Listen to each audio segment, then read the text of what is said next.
एक पुरानी बस्ती में एक चोर रहता था, रफीका।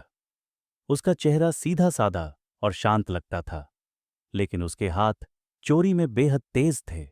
रात के अंधेरे में जब लोग सो जाते, वो चुपके से अमीरों के घरों में दाखिल होता और कीमती सामान उठा ले जाता। लेकिन उसकी एक अजीब आदत थी, वो कभी किसी गरीब का सामान नहीं चुराता था। उसका निशाना हमेशा वही लोग होते जो पहले से अमीर थे।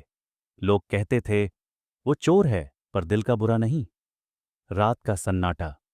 एक रात रफ़ीक एक अमीर व्यापारी के घर की दीवार के पास छिपा हुआ था। चांदनी उसके चेहरे पर हल्की सी चमक डाल रही थी। उसने ताला तोड़ा और धीरे से घर में दाखिल हुआ। जैसे ही अंदर गया, उसे किसी बच्चे के रोने की आवाज सुनाई दी। वो रुक गया।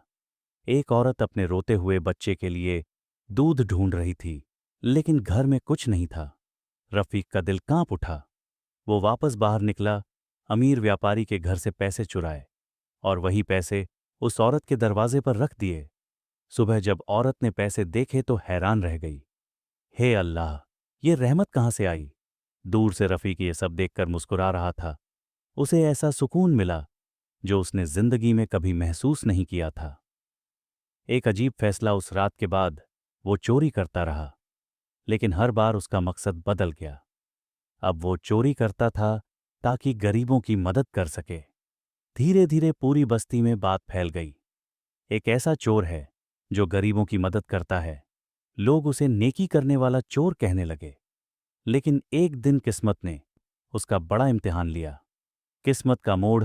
एक रात रफ़ी का एक वजीर मंत्री के महल में दाखिल हुआ। अंदर से कुरान की तिलावत की आवाज आ रही थी। वो रुक गया। उसने देखा कि वजीर का बेटा कुरान पढ़ रहा था। रफ़ीक ने सोचा, थोड़ा सा सोना लेकर निकल जाऊं। जैसे ही उसने हाथ बढ़ाया, उसके कानों में आयत की आवाज आई, इन्नल्लाह युहिब्बुल मुहसिनीन। अल्लाह नेकी करने वालों से मोहब्बत करता है। उसका हाथ कांप गया। उसने तिजोरी का ढक्कन बंद किया और वहां से बाहर निकल आया। रात भर उसे नींद नहीं आई। तौबा की रात। सुबह रफ़ीकत मस्जिद के दरवाजे पर बैठा रो रहा था। इमाम ने उसे देखा और पूछा, बेटा क्यों रो रहे हो? रफ़ीका बोला, मैं एक चोर हूं, लेकिन अब चोर नहीं बनना चाहता। क्या अल्लाह मुझे माफ करेगा?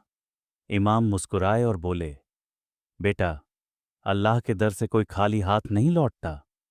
अगर दिल से तौबा करे तो अल्लाह गुनाहों को भी नेकी में बदल देता है। उस रात रफ़ीक ने तौबा की और कसम खाई कि अब कभी चोरी नहीं करेगा। नेकी का सफर। रफ़ीक ने अपनी जिंदगी को नया मोड़ दिया। उसने एक छोटी दुकान खोली और ईमानदारी से मेहनत करने लगा। जो थोड़ा बहुत कमाता, उसका हिस्सा गरीबों में बांट देता। अब लोग उसे चोर नहीं, बल्कि अल्लाह का नेक बंदा कहने लगे। फिर एक इम्तिहान। एक दिन उसका पुराना साथी आया और बोला, चल रफ़ीका, एक आखिरी काम करते हैं, बहुत सोना मिलेगा। रफ़ीका कुछ पल चुप रहा, फिर बोला, अब मैं अल्लाह के रास्ते का मुसाफिर हूं, ये रास्ता मेरे लिए नहीं। उसने अपने दोस्त के लिए दुआ की और रात भर तहज्जुद की नमाज में रोया। अल्लाह की रहमत। कुछ महीनों बाद शहर में कहत सूखा पड़ गया। लोग भूख से मरने लगे।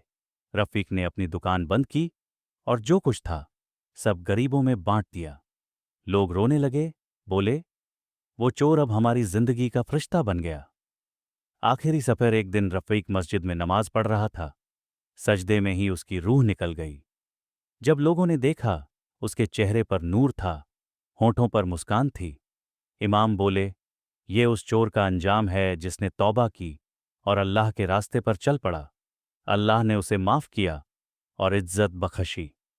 कहानी का सबक। Moral of the story. इंसान चाहे कितना भी गुनहगार क्यों ना हो, अगर वो सच्चे दिल से तौबा करे तो अल्लाह उसे माफ कर देता है। नेकी कभी जाया नहीं जाती, चाहे वो किसी चोर से ही क्यों ना हो।